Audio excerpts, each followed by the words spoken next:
ദക്ഷിണ കേരള മഹായിടവക board for കമ്മ്യൂണിക്കേഷന്റെ SKD മീഡിയ വിഷൻ ചാനലിലേക്ക് ഏവരെയും ഹൃദ്യമായി സ്വാഗതം ചെയ്യുന്നു. നോമ്പുകാലത്തിലെ ഈ രണ്ടാമത്തെ ദിനത്തിലെ ധ്യാനത്തിലേക്ക് നമുക്ക് നമ്മുടെ ചെവി ഓർക്കാം.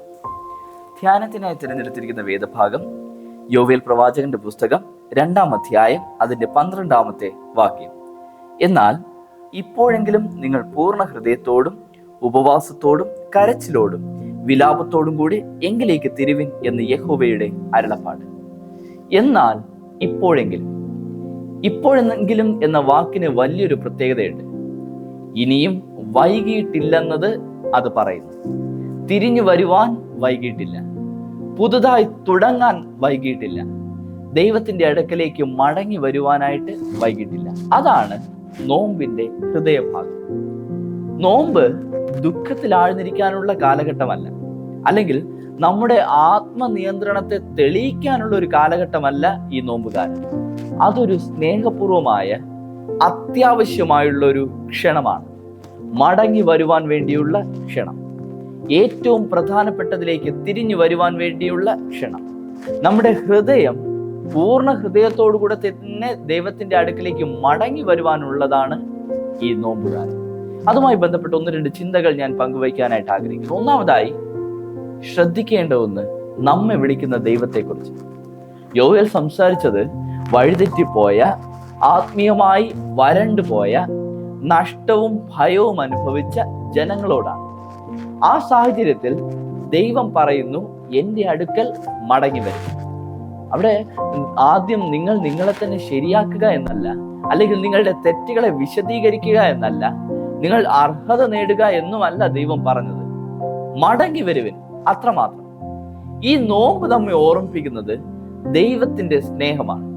പരിപൂർണതർക്കുള്ള പ്രതിഫലമല്ല ഈ ദൈവസ്നേഹം, എന്നാൽ അന്വേഷിക്കുന്ന ഹൃദയങ്ങൾക്ക് തുറന്നിരിക്കുന്ന ഭവനമാണ് ഈ ദൈവസ്നേഹം. രണ്ടാമതായി ശ്രദ്ധിക്കേണ്ടത് പൂർണ്ണ ഹൃദയത്തോടെ മടങ്ങി വരിക. പൂർണ്ണ ഹൃദയത്തോടുകൂടെ മടങ്ങി വരിക എന്നത് ബാഹ്യമായ ചടങ്ങുകൾക്ക് അതീതമാണ്. അത് സത്യസന്ധമായതാണ്.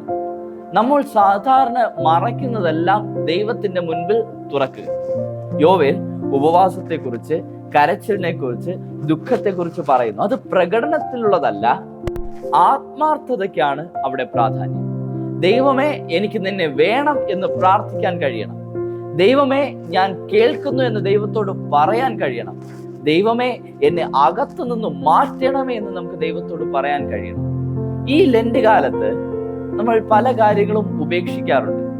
ഒരുപക്ഷെ ശ്രദ്ധിക്കാതിരിക്കുന്ന പല ശീലങ്ങളും നമ്മൾ ഉപേക്ഷിക്കും, ആസ്വാദനങ്ങളെ ഉപേക്ഷിക്കും. അതിന്റെ ലക്ഷ്യം നമ്മുടെ ജീവിതത്തിലെ പ്രധാനപ്പെട്ടതിനെ നഷ്ടപ്പെടുത്തൽ എന്നതിനല്ല. നമ്മുടെ ലക്ഷ്യം ഒരിടം സൃഷ്ടിക്കലാണ്.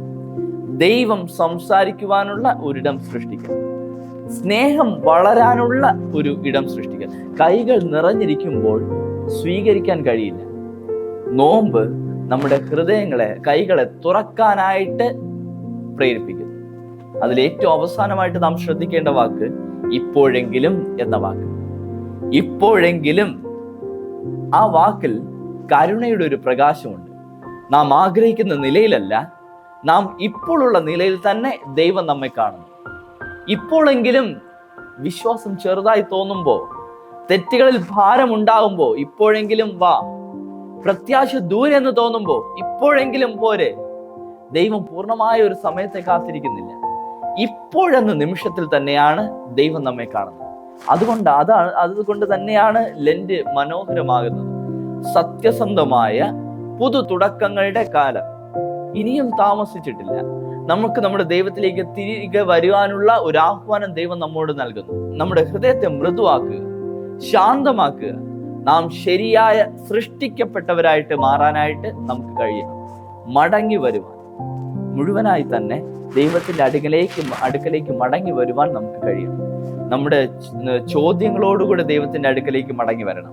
നമ്മുടെ പോരാട്ടങ്ങളോടുകൂടെ ദൈവത്തിന്റെ അടുക്കലേക്ക് മടങ്ങി വരണം. നമ്മുടെ സ്വപ്നങ്ങളോടുകൂടി ദൈവത്തിന്റെ അടുക്കിലേക്ക് മടങ്ങി വരണം. കാരണം നമ്മെ വിളിക്കുന്ന ദൈവം കരുണയോടെ നമ്മെ സ്വീകരിക്കുന്നു. ഇതാണ് നമ്മൾ ഏറ്റവും പ്രധാനപ്പെട്ട സത്യം, അല്ലെങ്കിൽ ഏറ്റവും മനോഹരമായ സത്യം. വൈകിപ്പോയിട്ടില്ല, ഇപ്പോഴെങ്കിലും മടങ്ങി വരിക. ദൈവം നമ്മെ ഓരോരുത്തരെയും സമൃദ്ധിയായി അനുഗ്രഹിക്കട്ടെ. ആമേൻ.